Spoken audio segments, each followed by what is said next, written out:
공무원 시험을 준비했던 정훈 씨는 1년 전부터 막노동 현장에서 일하고 있습니다. 온종일 일하고 받는 돈은 15만 원 정도. 수입 대부분은 빚을 갚는 데 쓰입니다.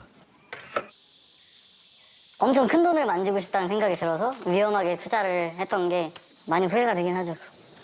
그 인터스텔라에 막 부르면서 울부짖는 거 있잖아요. 책장에서. 제발 그 선택하지 말라고. 그냥 거기서 그만하자. 이미 많이 벌었다. 그럼 뭐 행복하게 잘 살고 있겠어, 지금. 식사 맛있게 하십시오. 코인 투자로 3천만 원의 빚을 졌다는 정훈 씨. 19, 처음 투자를 시작했을 때 수익이 좋았던 것이 오히려 독이 됐다고 합니다. 내가 싱글. 그러니까 구조상 제가 100만 원을 넣든 10만 원을 넣든 무조건 버는 시대여서 그때는 솔직히 제가 빚질 거라는 생각도 못했어요. 처음부터 잃는 사람은 없어요. 제가 보기에. 처음에는 다 나 빨간불이야. 기분 좋아. 나 이거 평생 할 거야 하다가 어느 순간 파란불이 되는 경우가 많아요. 도박이나 투자에 갓 입문한 초보자들은 처음엔 우연히 성공하는 경우가 많다고 합니다. 이는 과도한 자신감으로 이어지기도 합니다.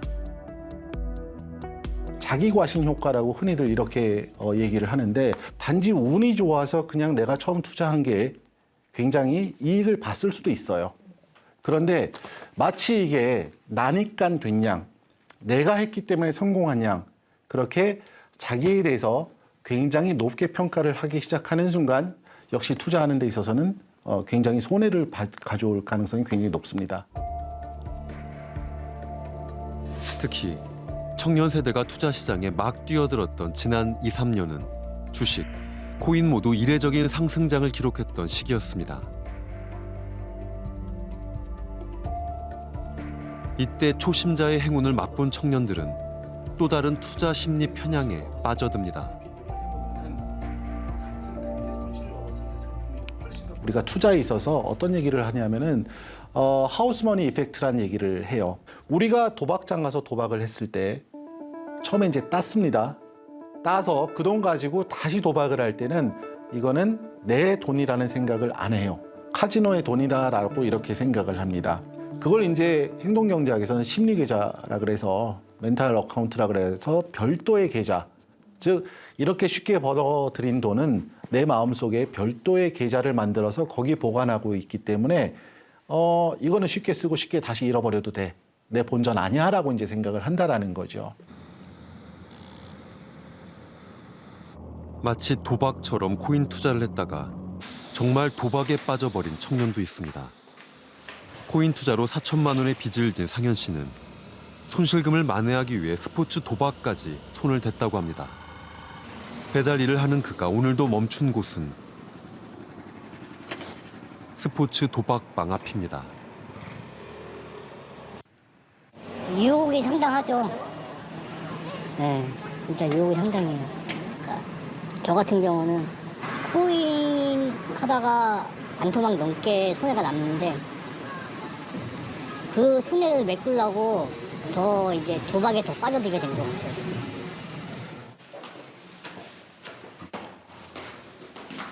뭐 붙어 있는 것 같은데? 이거 그 채권 그거 압류 통지서. 아, 그래가지고 저걸 내가 띄지를 못했어요. 저걸 만약에 띄면은 이 사람이 집에 있구나. 빚을 감당할 수 없어서 2달 전엔 신용회복위원회에서 채무 조정도 받았다는 상현 씨. 그는 어떤 방식으로 투자를 했던 것일까? 뉴스에도 많이 막 나오고 그랬거든요. 얼마였던 코인이 뭐 얼마까지 올랐다 보게 되니까 나도 코인을 해볼까? 그래서 시작하게 된 것 같아요. 거래소 가면은 거래량 상위에 제일 앞에 보여요. 거기는 그냥 하나씩 한 것 같아요. 거의 묻지마 투자식으로 그냥 한 것 같아요. 그냥. 별로 이렇게 공부는 안 하고 그냥 이제 시작이야? 아무 준비 없이 투자에 뛰어든 청년들은 특히 개인 방송 채널에 대한 의존도가 높았습니다. 난 지금이 너무 좋아. 저희 둘이 합쳐가지고 5억 넘는 돈 그냥 도지 다 태웠습니다. 수익률 60%! 갑니다! 뚫었다! 빨리 2천만 원 복부했다. 내가 이거 된다 그랬잖아 유리호. 나가 따라오라 했잖아. 100만 원으로 지금 1억 2천만 원. 주 단위로 수천만 원, 수억 원이 오가는 세계. 그들이 하고 있는 것은 투자라기보단 도박에 가까워 보였습니다. 끝까지 갑니다. 정산 없어요. 예전에도 집 돌아다니면서 도박하세요 그러고 돌아다니는 사람들은 잡아갔어요. 그렇잖아요. 근데 지금은 사실 사행성을 방송을 해도 크게 제재를 받지 않는 상황이거든요. 이 사람들이 유튜브나 SNS라는 판이 인스타라는 판이 깔린 거예요. 그러다 보니까는 영향력이 극대화되고 있는 게 문제인 거거든요. 근데 당연히 어떻게 보면 20대들은 여기에 취약할 수밖에 없어요. 왜냐하면 게임처럼 보이거든. 근데 잘하면 돈이 벌리거든. 200만 원 정도만 하면 그곳에선 드라마틱한 성공 스토리도 넘쳐납니다. 700만 원이 되는 거예요. 와. 주로 거래하는 주식 선물 계좌에서는 3월에 1억 1천만 원, 4월에는 2억 4천만 원 정도의 수익이 나고 있습니다. 아, 몇 살이세요? 저는 29살이에요. 아, 되게 동안이 많다. 저는 일단은 진짜 인생 밑바닥에서 살다가 코인으로 지금 인생 역전한 케이스인데 한 300만 원 정도로 그냥 코인으로 번 거는 한 30억 정도 있어요. 네, 남산뷰가 보여요. 여기서는 저희가 이제 남산타워 쪽에 여기 이제 남산 이배 선생님 그림이에요. 레버리지 2. 여기 이제 박서보 선생님의 묘법이라는 시리즈입니다. 우리 오늘 점심 식사 겸 미팅하러 저쪽 갈 건데 위험과 실패가 생략된 성공 신화들은 청년들을 유혹합니다. MZ세대가 생각하기에 우리 부모들은 예금 붓고 돈 차곡차곡 모아서 집 사고 맛있는 거 많이 먹을 수 있는데 우리는 금수저들은 이렇게 행복하게 사는데 우리는 희망이 안 보이죠. 단칸방에서 시작했는데 비트코인 때문에 이렇게 됐다. 똘똘한 주식 몇 개 사가지고 금방 몇백억 부자가 됐습니다. 라고 하는 그러한 이야기들과 결합해서 전염이 되고 젊은이들이 더 쫓기 쉽게 되는 것이죠. 안정된 미래를 꿈꾸며 시작했지만 어느새 위험한 도박으로 변해버린 투자. 손실액이 커질수록 점점 더 조급해지는 투자자들은 더 변동성이 큰 시장으로 모여듭니다.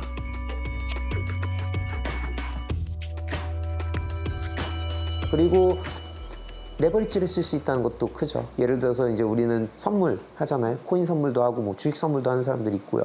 그럴 때 유동성을 그 레버리지를 사용을 해서 이제 더 크게 베팅을 하는데 그럼 순식간에 청산당할 수가 있거든요. 이제 그런 부분들이 도박이랑 굉장히 유사한 것 같습니다. 현물 거래와는 달리 선물 거래는 미리 정한 가격으로 미래의 거래를 지금 약속하는 것을 말합니다. 미래 가치의 상승과 하락을 예측해야 하므로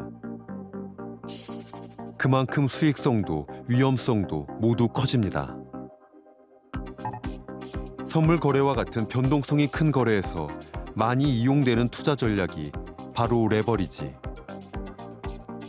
레버리지란 빚을 지렛대처럼 이용해서 수익률을 극대화하는 투자법을 말합니다. 빚의 비율이 커질수록 이익도 손실도 더욱 커지죠. 만약 빚을 100배까지 늘린다면 이익이 극대화되는 만큼 손실도 어마어마해지는 겁니다. 초보 투자자들도 누구나 쉽게 고배율 레버리지 거래를 할 수 있습니다. 특히 해외 코인 시장의 경우 최대 125배까지 베팅할 수 있습니다. 우리가 만난 청년 대부분도 무리한 레버리지 투자로 전 재산을 잃었다고 했습니다. 저는 그때 선물을 잘 모를 때라 레버리지를 막 20배, 10배, 막 40배, 50배 이렇게 땡겼거든요. 근데 50배만 땡겨도 2%만 하락해도 그냥 영원히 되는 구조다 보니까 여기 보시면은 청산당했다는 문자가 날라와요. 해외에서. 이렇게 날라오거든요. 이렇게. 투자한 모든 자산이 영원이 되어 거래를 정지당하는 것을 청산당했다고 합니다. 그렇게 평범했던 청년들이 순식간에 전 재산을 잃고 빚더미에 앉게 되는 겁니다. 많은 청년들은 그 손실을 본 적이 없는 사람들이거든요. 그러면 당연히 처음에 들어오면 전부 다 이익만 기대하고 잠잘 때도 100배, 200배 버는 것만 이제 알지 그 손실을 봤을 때 쓰라리면 모르거든요. 근데 기성세대가 되면 투자 경험을 통해서 무조건 버는 시장이 없다는 걸 알죠, 경험칙으로. 그런 관점에서 보면 2030도 쉽게 유인이 될 수밖에 없는 거고요. 거기다가 실제로 주변에서 지금까지 한꺼번에 10배, 100배 벌었다는 시장은 존재를 안 했었잖아요. 그러다 보니까 누구나 관심을 끌게 되고 거기다가 취업이 잘 안 되고 이렇게 물렸겠죠.